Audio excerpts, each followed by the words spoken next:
मनोज जरांगे पाटील यांनी अंतरवली सराटीमध्ये घेतलेल्या पत्रकार परिषदेत उपमुख्यमंत्री देवेंद्र फडणवीसांवर गंभीर आरोप केलेत।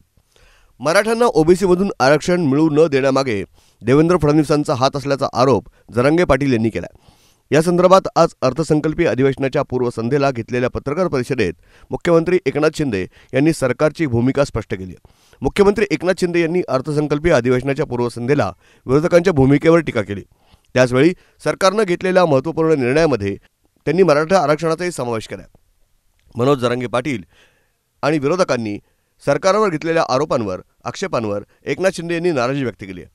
आज काही लोक म्हणतात की मराठा आरक्षण टिकणार नाही का, पण का टिकणार नाही याची कारणं तरी द्या।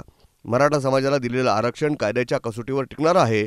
आरक्षण कसं टिकलं पाहिजे त्याच्या सूचना न करता टिकणार नाही असं विरोधक म्हणतात, पण त्याची कारणंही देत नाहीयेत असं मुख्यमंत्री यावेळी म्हणाले।